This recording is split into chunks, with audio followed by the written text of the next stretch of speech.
السلام عليكم ورحمة الله وبركاته. إن الحمد لله والصلاة والسلام على رسول الله أما بعد. الحمد لله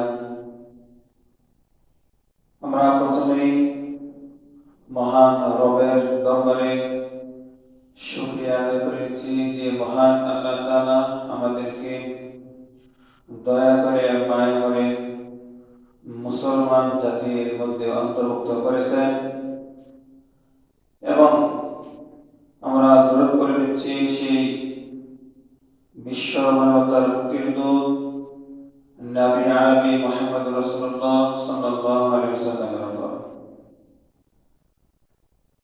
সম্মানিত প্রিয় শ্রোতা মণ্ডলী, আজকে আমাদের সম্মুখে একটি গুরুত্বপূর্ণ বিষয় নিয়ে আলোচনা করব, যে বিষয়টি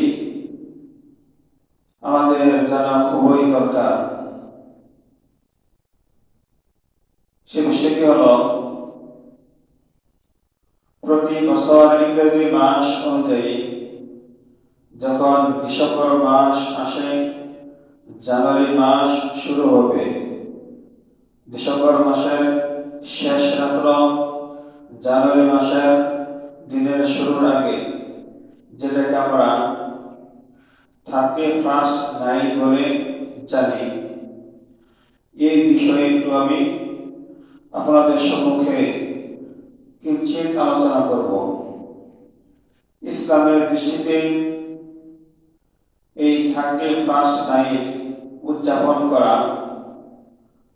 কতটুকু যুক্তিসঙ্গত, এটাকে হারাম নাকি জায়েজ, ইসলাম কি বলে, এ সম্পর্কে কিঞ্চিত আলোচনা করব। সম্মানিত হাজিরিন, 31st নাইট সম্পর্কে যদি আমরা জানতে চাই, তাহলে এর ইতিহাস সম্পর্কে আমাকে আগে জানতে হবে। এই 31st নাইট কিভাবে বিশ্বজুড়ে সমাহিত হলো, বিশ্বজুড়ে এই উদযাপন কিভাবে শুরু হলো, আগে আমাকে সম্পর্কে জানতে হবে। তো আসুন আমরা প্রথমে এই 31st নাইট এর গোড়ার ইতিহাস সম্পর্কে আমরা জানার চেষ্টা করি। সম্মানিত উপস্থিতি, 31st নাইট হলো গ্রেগরিয়ান ক্যালেন্ডার অনুযায়ী বছরের শেষ রাত। এটা হলো গ্রেগরিয়ান ক্যালেন্ডার অনুযায়ী বছরের শেষ রাত, যা 31শে ডিসেম্বর পালিত হয়। এর ইতিহাসের সূচনা প্রাচীন রোমে। রোমের একজন খ্রিস্টান সম্রাট খ্রিস্টপূর্ব 46 সালে খ্রিস্টান সম্রাট জুলিয়াস সিজার, তিনি জুলিয়ান নামক একটি ক্যালেন্ডার চালু করেন, প্রবর্তন করেন এবং 1 জানুয়ারিকে নতুন বছরের প্রথম দিন হিসেবে নির্ধারণ করা হয়ে থাকে। ফলে এর আগের দিন অর্থাৎ 31শে ডিসেম্বর বছরের শেষ দিন হিসেবে গণ্য হয়। পরবর্তীতে 1582 সালে গ্রেগরিয়ান ক্যালেন্ডার চালু হলেও 31শে ডিসেম্বর এটা বছরের শেষ দিন হিসেবে থেকে যায়। তবে সময়ের সঙ্গে সঙ্গে কালের পরিবর্তনে এই রাত্রি পুরনো বছরকে বিদায় এবং নতুন বছরকে স্বাগত জানানোর জন্য, স্বাগত জানানোর প্রতীক হিসেবে পুরা বিশ্বে আস্তে আস্তে এটি উদযাপিত হতে থাকে এবং এটা সমাদৃত হতে থাকে। তাহলে এই ইতিহাসের মূল যদি আমরা আলোচনা করি, আলোচনা করে জানতে পারলাম এটা মূল হলো খ্রিস্টানদের ধর্মীয় ঈশ্বর সাথে সম্পর্কিত, যা খ্রিস্টানদের স্বতন্ত্র একটি ধর্মীয় অনুষ্ঠানের সাথে, ধর্মীয় বিষয়ের সাথে, নিজস্ব স্বতন্ত্র উৎসবের সাথে এটা সম্পর্কযুক্ত। এখন প্রশ্ন হলো, ইসলামের দৃষ্টিতে এই 31st নাইট উদযাপন করা কতটুকু যুক্তিসঙ্গত এবং ইসলাম এবং এই ব্যাপারে কি বলে? সম্মানিত হাজিরিন, ইসলামের দৃষ্টিতে সরাসরি বলতে গেলে 31st নাইট উদযাপন করা সম্পূর্ণ হারাম। সম্পূর্ণ কি? হারাম। এই 31st নাইট হারাম হওয়ার অনেকগুলো কারণ রয়েছে। আমি শুধু 2-3টি কারণ উল্লেখ করবো হারাম হওয়ার। আপনারা সকলে মনোযোগ সহকারে শুনুন। এক নম্বর কারণ হলো, রাসূলুল্লাহ সাল্লাল্লাহু আলাইহি ওয়াসাল্লাম হাদিসে বলেছেন, মান তাশাব্বাহা বিকওমিন ফাহুয়া মিনহুম। যে ব্যক্তি কোন সম্প্রদায়ের সাদৃশ্যতা অবলম্বন করবে, সে ওই সম্প্রদায়ের অন্তর্ভুক্ত হবে। কারণ কিয়ামতের ময়দানে সে ওই ব্যক্তির, ওই সম্প্রদায়ের, ওই জাতির অন্তর্ভুক্ত হয়ে হাসরের ময়দানে সে উঠবে। তাহলে এই হাদিস দ্বারা স্পষ্টভাবে আমরা বুঝে নিতে পারি, যেহেতু 31st নাইট এটা খ্রিস্টানদের একটি স্বতন্ত্র উৎসব, কাজেই কোন বিধর্মী অমুসলিমদের স্বতন্ত্র উৎসবকে কোন মুসলিম উদযাপন করতে পারে না। এছাড়াও আরেকটি কারণ হলো,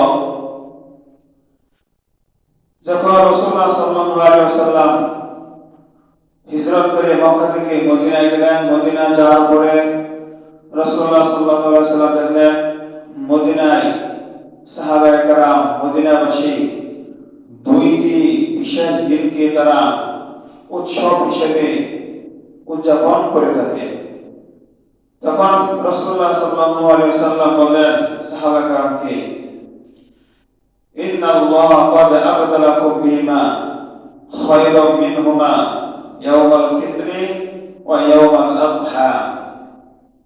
যে তোমরা এই বিশেষ দুটি দিনকে তোমরা যেভাবে উদযাপন করো, এর পরিবর্তে আল্লাহ তাআলা তোমাদেরকে উত্তম 2টি দিন দান করেছেন। সেই 2টি দিন হলো ইয়াউমুল ফিতর ওয়া ইয়াউমুল আযহা। ঈদুল ফিতর, ঈদুল আযহা। কাজেই তোমরা ওই দিনগুলো তোমরা উদযাপন করা ছেড়ে দাও, বরং তোমরা ঈদুল ফিতর ও ঈদুল আযহা এই দুটোকে উৎসবের দিন হিসেবে তোমরা গ্রহণ করে দাও। তো এই হাদিস দ্বারা বোঝা গেল, এই 2টি দিন ছাড়া, ঈদুল ফিতর, ঈদুল আযহা দিন ছাড়া অন্য কোনো দিনকে বিশেষভাবে নিয়ে উদযাপন করা, আনন্দ ফুর্তি করা, এটা এই হাদিস দ্বারা নিষেধ প্রমাণিত হলো। এছাড়াও সর্বশেষ যে কারণটি বলবো, এই একটি কারণই যথেষ্ট 31st নাইট হারাম হওয়ার জন্য। সে কারণটি হলো, যেই রাত্রে এই 31st নাইট উদযাপিত হয়, সেই রাত্রে হারাম কাজের ব্যাপক উপস্থিতি থাকে এই উদযাপনের সময়। যেমন বেহায়াপনা, অশ্লীলতা,